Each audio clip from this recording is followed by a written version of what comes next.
4 గంటల్లో ఎలాంటి నొప్పి లేకుండా hair transplantation. Keha skin and hair clinic.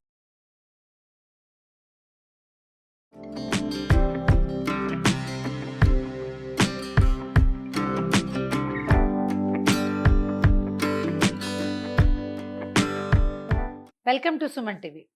Simple upma చేసుకుందామండి. గోధుమ రవ్వ ఉప్మా. అయితే ఈ గోధుమ రవ్వ ఉప్మాలు బొంబాయి రవ్వ ఉప్మానో, బియ్యపు రవ్వ ఉప్మానో, సేమియా ఉప్మానో ఒట్టిగా ఏదో తాలింపేసి నీళ్ళు పోసి కొలత ప్రకారము కొలత లేకుండా అందాజుగాను పోసేస్తే బోడి ఉప్మా వస్తుంది. అందులో ఏమి ఉండదు. ఆ ఏమీ ఉండని ఉప్మాలో ఏమైనా కలిపి చేసుకుంటే పిల్లలకి బ్రేక్ఫాస్ట్కి ఇవ్వడానికి బాగుంటుంది. మనం ఆఫీసులకి పట్టుకెళ్ళచ్చు. హెవీగా రిచ్గా అవుతుంది. ఈ రిచ్గా చేయాలంటే ఏదైనా కొంచెం క్యారెట్లు, బీన్స్, ఆలులు, తర్వాత కాలీఫ్లవర్ ఉంటే అది, బ్రోకోలీ లాంటివి దొరికితే అవి వేయటము, తాలింపుల్లో కొంచెం పల్లీలు, కొంచెం జీడిపప్పు వేసుకుని హెవీగా రిచ్గా చేస్తే సాధారణ ఉప్మా అంటే ఎక్కువ అందులో ఫుడ్ వాల్యూ ఏం లేదనుకుంటాం కదా. ఏ ఫుడ్ వాల్యూ ఎక్కువగా లేని దాంట్లోకి ఫుడ్ వాల్యూని యాడ్ చేస్తామన్నమాట. సింపుల్ ఉప్మానే ఇది. మార్నింగ్ బ్రేక్ఫాస్ట్గా పిల్లలకి చాలా బాగుంటుందండి. గోధుమ రవ్వ మరి అంత బరకది కాదు, అంత సన్నది కాదు. దలియా అంటే మరి ముతగ్గా ఉంటుంది కదా. బన్సీ రవ్వ అంటారు, ఒక మాదిరి బరక. అయితే మనం ఎంత గోధుమ రవ్వ చేయదలుచుకున్నామో దానికి 3 ఇంతల నీళ్లు పక్కన పెట్టుకోవాలి. స్టవ్ మీద వేడి నీళ్ళు పోసుకుంటే ఉప్మా బాగుంటుంది, విరిగిబడి వస్తుంది. సో ఈ స్టవ్ ఆన్ చేసి పక్కన పెట్టా. ఒక ఇత్తడి గిన్నె, మందపాటి ఏదైనా స్టీల్ మూకుడైనా సరే, మూకుడు కానీ గిన్నె కానీ మందపాటి పెట్టుకోండి. గిన్నెలో చేస్తే బాగా వస్తుందండి. ఇత్తడి వస్తువుల్లో ఏంటంటే కాస్ట్ ఐరన్, ఇత్తడి లాంటి పాత్రల్లో ఈవెన్గా మంట అందుతుంది, అన్ని పక్కల వస్తువు బాగా ఉడుకుతుంది. ఇలాంటి వాటిలో చేసుకుంటే బాగుంటుంది. మామూలు ఉప్మాకి పట్టినంత నూనె వేయనండి. ఒక 2-2.5 స్పూన్ల నూనె వేస్తాము. పైన కొంచెం నెయ్యి వేసుకుంటే వాసన బాగుంటుంది. స్టవ్ వెలిగిద్దాము. దీంట్లోకి ఏం చేశానంటే ఇదిగోండి బీన్స్ సన్నటి ముక్కలు తరిగి పెట్టాం. తర్వాత క్యారెట్లు తరిగాము. దీంతో పాటుగా ఒక ఆలు కూడా, మీ చాయిస్. ఉల్లిపాయలు కనుక అయితే ఒక ఉల్లిపాయ కూడా వేసుకోండి. ఉప్మాలోకి ఉల్లిపాయ చాయిస్ లేదు గోధుమ రవ్వలోకి, అందుకని నేను వేటల. కావాలంటే ధారాళంగా వేసుకోండి. దీంట్లో ఇంకోటి ఉంది, మన స్ప్రింగ్ ఆనియన్స్ ఉంటాయి కదా, ఉల్లి కాడలు, అవి కూడా బాగా కుదురుతాయండి.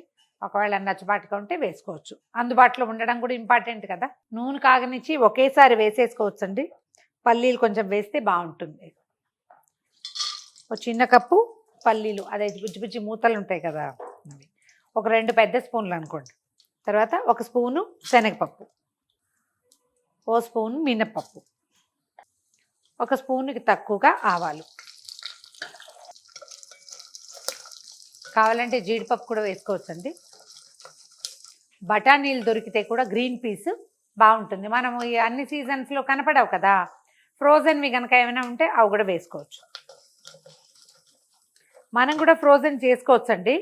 అంటే ఫ్రిడ్జ్లో వాడకూడదని ఖచ్చితమైన నియమం ఉన్న వాళ్ళకి చెప్పలేం, కానీ ఏదో అటు ఇటుగా వాడుతూనే ఉన్నాం. వాడకుండా మన జీవితాలు నడవడల్లా. ఇది గ్రీన్ పీస్ బాగా వచ్చే రోజుల్లో కొన్ని శుభ్రంగా మొత్తం ఒలిచేసి ఒక ప్లాస్టిక్ డబ్బాకి కానీ జిప్లాక్ కానీ వేసేసి ఫ్రీజర్లో పెట్టేస్తే తీయకుండా అలా వాడేసుకోవచ్చు. పోపు దినుసులు వేగిపోయినాయండి. పచ్చిమిర్చి చిన్న మీడియం సైజు ముక్కలు తరిగాను, అవి వేసేస్తాను. ఓ 2 పచ్చిమిరపకాయ ముక్కలు, తర్వాత ఓ 2 కరివేప రెప్పలు. దీంట్లో ఏం చేస్తానంటే చూస్తారు కదా, మన బీన్స్ కట్ చేసాము. పచ్చిమిర్చి చిట్టి ముక్కలు ఎందుకు తరగలేదంటే బీన్స్ అవి కలిసిపోతాయి. పచ్చిమిరపకాయ ముక్కలు పెద్దవి ఉన్నాయనుకోండి, పిల్లలు తీసి పక్కన పెట్టేస్తారు. క్యారెట్, ఆలు ముక్కలు కూడా. ఈ ఉప్మా చేసేటప్పుడు ఇంకొక విషయం మీకు చెప్పలేదండి. మనం నీళ్లు మరగబెట్టుకున్నాము, తిరగమాత పెట్టేటప్పుడే మనం ఏం చేయాలంటే గోధుమ రవ్వని కొంచెం తడిపి పక్కన పెట్టుకుంటే బాగా మృదువుగా వస్తుందండి ఉప్మా, సాఫ్ట్గా వస్తుంది. వేయించక్కర్లా, దీన్ని వేయించాల్సిన పని లేదు.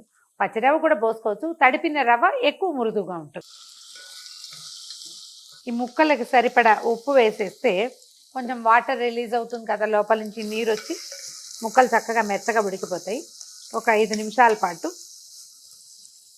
5 to 7 minutes పడుతుంది ఇవి ఉడకడానికి. మూత పెట్టి పెట్టేద్దాం. మనం ఉప్మాలో వేసిన ముక్కలన్నీ ఉడికిపోయినాయండి. 3 రోజుల క్రితమో 5 రోజుల క్రితమో ఇంటర్నేషనల్ ఉప్మా డే అయిందటండి.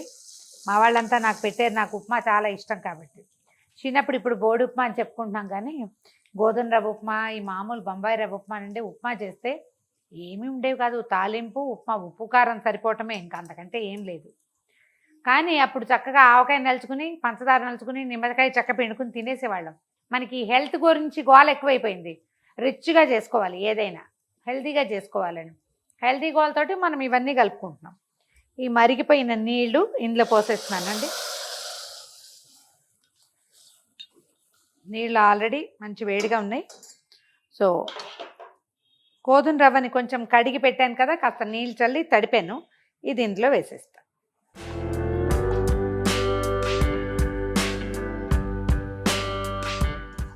మనం ఈ గోధుమ రవ్వతో కిచిడీ చేసుకుంటాం కదా, అందులో కూడా కొంచెం దీన్ని తడిపేసి వేసుకుంటే చాలా బాగా వస్తుందండి. హల్వాకి, తర్వాత ఏమో గోధుమ పాయసం చేస్తాం, దసరాల్లో చేసుకుంటూ ఉంటాం రకరకాల పాయసాలు. అప్పుడు కూడా ఈ గోధుమ రవ్వ కడిగింది నాని ఎక్కువ మృదువుగా వస్తుంది. ఇందాక మనం ముక్కల్లోకి సరిపడా వేసాము, ఇప్పుడు ఉప్మాకి సరిపడా ఉప్పు వేసేద్దాము. సగం ఉడికిపోయిందండి. వేడి నీళ్ళలో పడేసరికి మూత పెట్టి ఉప్మాని ఉడకనిద్దాం. ఎంత మటుకు వచ్చిందో చూద్దామండి. చూడండి ఎంత బాగా ఉడికిందో, సాఫ్ట్గా కనిపిస్తుంది. మీకు ఒకవేళ పొడిగా ఇట్లా ముట్టుకుంటే అట్లా రవగా రాలిపోవాలంటే 2 బావు అలా పోసుకుంటే సరిపోతుందండి. బట్ గోధుమ రవ్వకి ఏంటంటే ఆ రవగా రాలే దాంట్లో ఎక్కడైనా పచ్చిండిపోతుందని ఒక అనుమానంగా ఉంటుందండి. ఇది కూడా చల్లారాక కొంచెం పొడి బారుతుంది. నీళ్లు తగ్గించి పోసుకుంటే సరిపోతుంది. నేను 1కి 4 కూడా చేస్తాను రాత్రిపూట చేసేటప్పుడు. బ్రహ్మాండంగా వచ్చింది. దీంట్లో ఇప్పుడు మనం ఏం చేద్దామంటే 1 స్పూను నెయ్యి, తర్వాత ఒక చిన్న కట్ట కొత్తిమీర వేసి దింపేసుకోవచ్చు. చిన్న కుతకుతుంది, ఒక్క ½ మినిట్ వదిలేస్తే సరిపోతుంది. కొంచెం కొత్తిమీర వేసుకుందాము, వేడి దాంట్లోనే వేసేద్దాం. తర్వాత 1 స్పూను నెయ్యి, ఒకసారి పైకి కిందకి కదిపేయటం, ఇంకా వడ్డించేసుకోవటమే.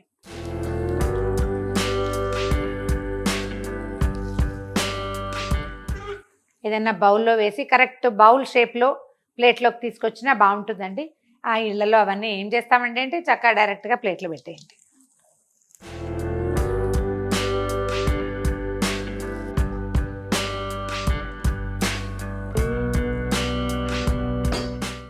ఘుమఘుమలాడే గోధుమ రవ్వ ఉప్మా, దీన్ని వెజ్జీ ఉప్మా అని కూడా చెప్పుకోవచ్చండి. నేను నిమ్మకాయ లేనిదే నాకు ఏ ఉప్మా కుదరదండి. ఎక్కువ రుచిగా ఉంటుంది నిమ్మరసం వేస్తుంది.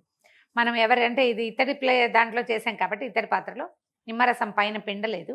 మనం వడ్డించేటప్పుడు పక్కన ఎవరికి వాళ్ళకి ½ చెక్కలో లేకపోతే ఏదైనా ఇట్లా చిన్న నిమ్మ చెక్క పక్కన పెడితే కావాలంటే పిండుకుంటారు, లేకపోతే నిమ్మ చెక్క మిగులుతుంది, లోపల పెట్టుకోవచ్చు. ట్రై చేసి చూడండి. ఈ వీడియో కనుక మీకు నచ్చినట్లయితే లైక్ చేయండి, షేర్ చేయండి. మరిన్ని ఇంట్రెస్టింగ్ వీడియోల కోసం సుమన్ టీవీకి సబ్స్క్రైబ్ చేసుకోండి.